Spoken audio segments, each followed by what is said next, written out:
I were to start all over again, this is what I would have done different, and this is actually what I'm doing now as I presently move out of one country to a different country. So yeah, for anyone that just moved out of their home country and that have just immigrated abroad, this is what you're meant to be doing. So I know most people always think of leaving their home country to a new country and they think it's going to be greener pasture. It's not always the same, and I personally have been living out of my home country for 15 years. So today I'm actually going to tell you all of the mistake I did and to prevent you from doing the same mistake. So the first thing that I've actually learned in my past 15 years of living out of my home country is avoid spending the money you do not have. Yeah, this might be easy, but it's actually so tricky.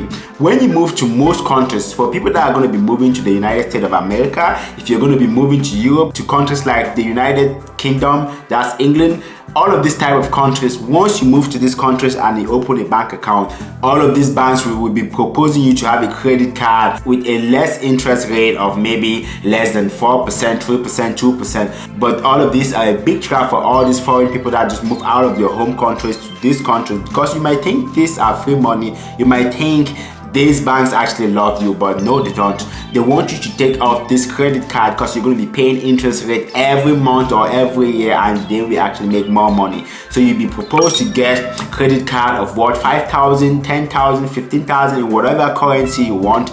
Do not accept this. This is something that a lot of people, and myself, I actually made this mistake, that I got a credit card that I actually didn't need just because I thought it was free money, even though it's not free money, but I thought it was free money because I could use the money in the card that I actually don't have whenever I wanted money. Like for example, if I want to pay my house rent and I didn't have money for that month, I could just use my credit card to pay off that house rent, and whenever I get paid for my employment, then I can use that money to put it back in my credit card. Whenever I do that, I have to pay interest. So you always have to pay interest on your credit card. If you've got it for 1 year, 2 years, 3 years, 4 years, whatever years you've got, you have to pay interest for that. So this is something I'm actually going to call bad loan. Avoid having bad loan. Another one is people just go and get loan to get a car. If you do not need a car, no need to get a loan to get a car. If you actually need a car, make sure you save the money and buy a car by cash than getting loan, because whenever you get loan, it doesn't matter how small the loan is, you're going to be paying interest on that. If you get a 1,000 loan, depending on the bank, you might end up paying 1,500.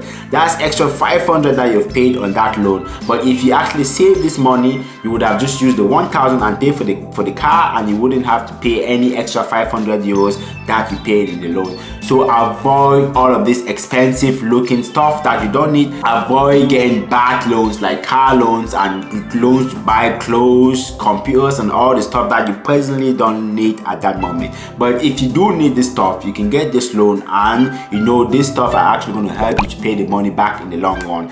And the next one is actually going to be get a mortgage. For people that don't know what mortgage is you get a loan from the bank. I know I've previously said avoid getting loan or avoid bad loan. A mortgage is classified as a good loan. So if you move to any country, if you're qualified to get a mortgage, that's the first thing that I will actually encourage you to do it. Because I myself, I didn't know this long time ago, but now that's what I'm actually doing. So now I'm actually saving for a deposit to get a mortgage, which is something I would have done 15 years ago if I knew of this.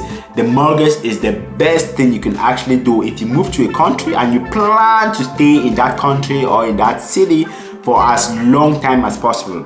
So what does a mortgage actually entails is, instead of paying your rent, your house rent every single week or every single month, depending on your landlord, you get a mortgage in a house, and that same money that you were meant to be paying your rent, you will use that same money to pay off the bank as a mortgage. And after 10, 20 years, 25 years, depending on how much you're willing to be paying the bank every single month, that house officially become yours. So technically you've been saving this money in the bank, but if you were actually paying rent to a different landlord, that landlord actually used that money to pay his own mortgage, because this is what many people are actually doing nowadays in Europe. Most people are planning to get a mortgage. It takes a long time to pay off your mortgage. Yes, it can take you even 25 to 30 years to pay off your mortgage, depending on how high the mortgage is. But in the long run, it's actually going to be so beneficial to you, because it's like saving money. You're still going to be paying interest on that money, because if you get a loan from the bank, it doesn't matter if it's for mortgage, it doesn't matter if it's to get a house, or if it's to buy a car, you still have to pay interest on those money. But this one is actually better than the batch loan of getting a car, because the car will actually depreciate every single year, but your mortgage will actually go up in value. If you get a house today, in the next 10 years the house will actually be more expensive than the house you got today. So avoid bad loan and get good loan, which is a mortgage. The third reason is try to live out of your comfort zone. There are some countries that you can actually go and live there and just speak English. For example, you can move to China and there are some jobs that you can just work in English. Try to stay out of that. Try to go out of your comfort zone. So if you move to countries like China, if you move to countries like Switzerland, for example, that I'm presently in, there's a lot of languages in some countries. For example, in Switzerland there's French, there's German, and there's Italian. But myself, my main language is English. What I'm actually doing at the moment is I'm learning German. This is something that I never wanted to learn in the first place. But when you move somewhere, they said always live in Rome as the Romans. So if you live in a country, even though you work in your mother language, your mother tongue, that might be English, that might be French or whatever, always try to learn the native language. If you move to Ireland, for example, English is the main language, but always try to learn Irish, because Irish is also one of the main language.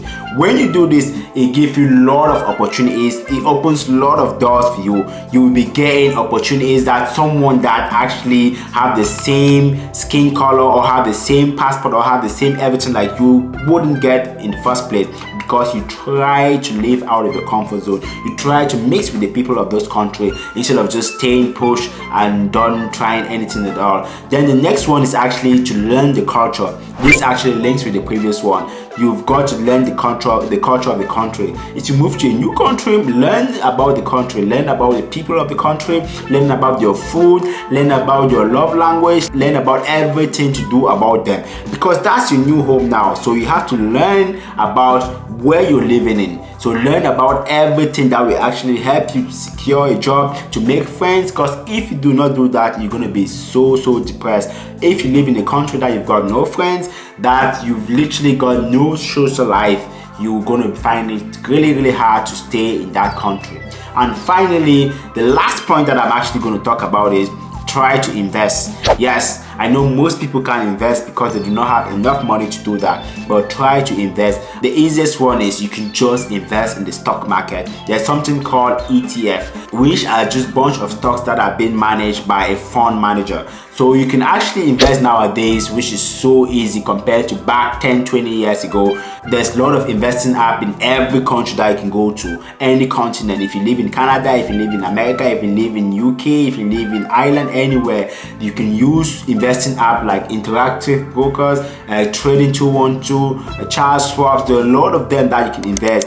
And just to end this video, if you actually invest $500 or 500 euros every single month for 30 years, you're going to become a millionaire if you do that in investing this in ETF. This is just something that I'm trying to let you know, and something that I'm actually doing it at the moment, which I wish I started doing it 15 years ago when I moved abroad. So thanks a million for watching, and I can't wait to see you in the next video, which is going to be posted up there.